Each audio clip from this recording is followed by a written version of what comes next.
الحمد لله رب العالمين والصلاة والسلام على سيد الأنبياء والمرسلين أما بعد فأعوذ بالله من الشيطان الرجيم بسم الله الرحمن الرحيم الحمد لله رب العالمين الرحمن الرحيم مالك يوم الدين إياك نعبد وإياك نستعين اهدنا الصراط المستقيم صراط الذين أنعمت عليهم غير المغضوب عليهم ولا الضالين آمين صدق الله العظيم اللهم صل وسلم على نبينا محمد رب اشرح لي صدري ويسر لي أمري واحلل عقدة من لساني يفقهوا قولي واجعل لي وزيرا من أهلي آمين یا رب العالمین۔ اللہ رب العالمین کا احسان کہ اس کے فضل و کرم سے ایک مرتبہ پھر رمضان المبارک کا مہینہ ہمیں میسر آیا اور یہ رمضان قرآن پاک کے لیے سجایا گیا۔ یہ تفصیلات سورۃ البقرہ کے مطالعے میں آئیں گی انشاءاللہ تعالی، اور یہ رات کی تراویح بھی اس لیے کہ قرآن حکیم کے ساتھ تعلق مضبوط ہو۔ بانی تنظیم اسلامی استاد محترم ڈاکٹر اسرار احمد صاحب رحمۃ اللہ علیہ نے 1984 سے دورہ ترجمہ قرآن مع تراویح کا سلسلہ شروع کیا، جس میں نماز تراویح کے ساتھ ساتھ قرآن حکیم کا ترجمہ اور مختصر تشریح کا بھی بیان ہوتا ہے، اور 150 گھنٹوں میں 3 مرتبہ قرآن پاک کی تکمیل ہوتی ہے۔ مدرس ہر آیت تلاوت کرے گا، ایک قرآن، ہر آیت کا ترجمہ کرے گا، دوسرا قرآن، اور پھر حافظ قرآن وہ تراویح میں سنائیں گے، تیسرا قرآن۔ صرف 150 گھنٹوں میں اللہ کی توفیق سے ہم 3 مرتبہ قرآن پاک کی تکمیل کرتے ہیں، سینکڑوں آیات کی تشریح، سینکڑوں رکعتوں کو ادا کرتے ہیں۔ اللہ کے نام سے شروع کر رہے ہیں، رب یسر ولا تعسر وتمم بالخیر۔ مسنون دعا ہے، اے اللہ آسانی فرما، اے رب آسانی فرما، مشکل نہ فرما، اور خیر کے ساتھ اس معاملے کو پائے تکمیل کو پہنچا دے۔ آغاز کر رہے ہیں سورۃ الفاتحہ سے، البتہ اس سے پہلے 2 آداب ہیں، ایک تعوذ اور ایک تسمیہ۔ سورہ نحل آیت نمبر 98 میں ہے، اذا قرأت القرآن فاستعذ باللہ من الشیطان الرجیم۔ جب تم قرآن پاک پڑھنے لگو تو اللہ تعالیٰ کی پناہ لے لو شیطان مردود سے۔ یہ پہلا ادب قرآن حکیم کا کیوں؟ شیطان نے اللہ کے سامنے کہا تھا، سورہ اعراف آیت نمبر 16-17 میں تفصیل ہے کہ اللہ تیرے سیدھے راستے پر بیٹھوں گا ان کو گمراہ کرنے کے لیے۔ تو اس شیطان مردود سے بچنے کے لیے اللہ کی پناہ لینی، اور قرآن کریم سیدھا راستہ ہے جامع ترمذی کی حدیث کے مطابق، تو اس کی تلاوت کا پہلا ادب تعوذ، دوسرا ادب تسمیہ۔ پہلی وحی جو نبی علیہ السلام پر نازل ہوئی سورہ علق کی ابتدائی آیات، پہلی ہی آیت میں سورہ علق میں فرمایا اقرأ بسم ربک، پڑھیے اپنے رب کے نام سے۔ تو دوسرا ادب ہے جب بھی قرآن پاک کی تلاوت شروع کرو تسمیہ بسم اللہ سے آغاز کر لینا چاہیے۔ اب سورۃ الفاتحہ ہے، ایک مرتبہ ترجمہ سنیں، پھر اس کی فضیلت اور تھوڑے سے موضوعات، اور پھر ترجمانی آپ کے سامنے تشریح کے ساتھ رکھیں گے۔ اعوذ باللہ من الشیطان الرجیم، میں اللہ کی پناہ لیتا ہوں شیطان مردود سے۔ بسم اللہ الرحمن الرحیم، اللہ کے نام سے شروع جو بڑا مہربان نہایت رحم فرمانے والا ہے۔ الحمدللہ رب العالمین، تمام تعریفیں، تمام شکر اللہ تعالیٰ کے لیے جو تمام جہانوں کا رب ہے۔ الرحمن الرحیم، بڑا مہربان نہایت رحم فرمانے والا ہے۔ مالک یوم الدین، جو بدلے کے دن کا مالک ہے۔ ایاک نعبد، اے اللہ ہم صرف تیری ہی عبادت کرتے ہیں، وایاک نستعین، اور صرف تجھ ہی سے مدد مانگتے ہیں۔ اہدنا الصراط المستقیم، ہمیں سیدھے راستے پر چلا۔ صراط الذین انعمت علیہم، ان لوگوں کا راستہ جن پر تو نے انعام فرمایا۔ غیر المغضوب علیہم، نہ وہ جن پر غضب ہوا، ولا الضالین، اور نہ وہ جو گمراہ ہوئے۔ اس کے بعد ہم کہتے ہیں آمین، یہ حدیث میں سکھایا گیا، اور آمین کا ترجمہ اے اللہ قبول فرما، اے اللہ ایسا ہی ہو جائے۔ یہ تو سورہ فاتحہ کا ترجمہ ہوا۔ پہلے اس کی تھوڑی سی انالیسس ذہن میں رکھ لیجئے، اور ایک چھوٹا سا ہوم ورک گھر جا کر غور کیجئے گا۔ سورۃ الفاتحہ کے 85% الفاظ ہم اردو میں استعمال کرتے ہیں، پہلی 3 آیتوں کا ہر لفظ ہم اردو میں استعمال کرتے ہیں۔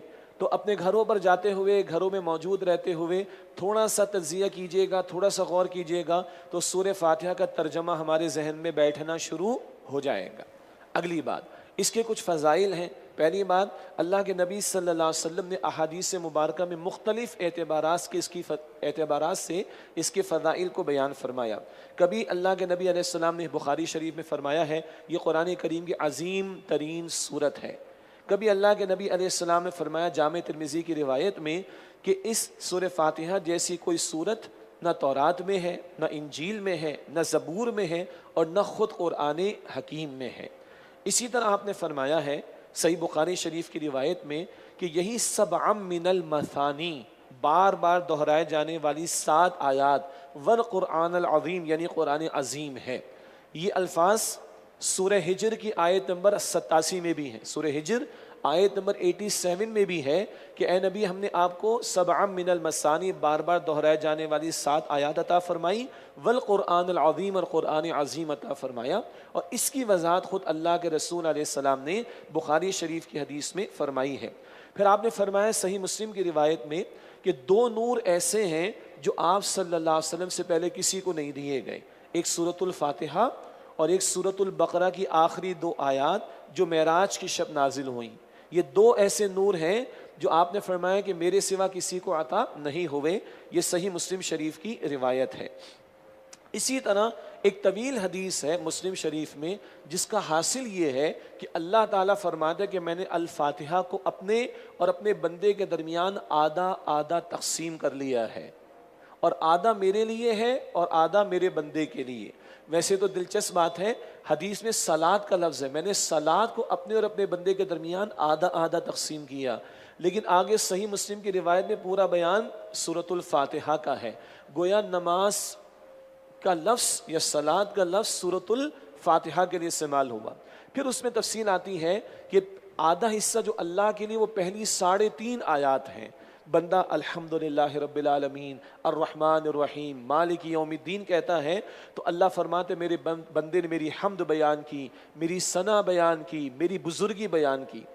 4 آیت پر اللہ فرماتا ایاک نعبد و ایاک نستعین، یہ میرے اور میرے بندے کے درمیان مشترک ہے، عبادت اللہ کا حق ہے اور دعا مانگنا بندے کی ضرورت ہے۔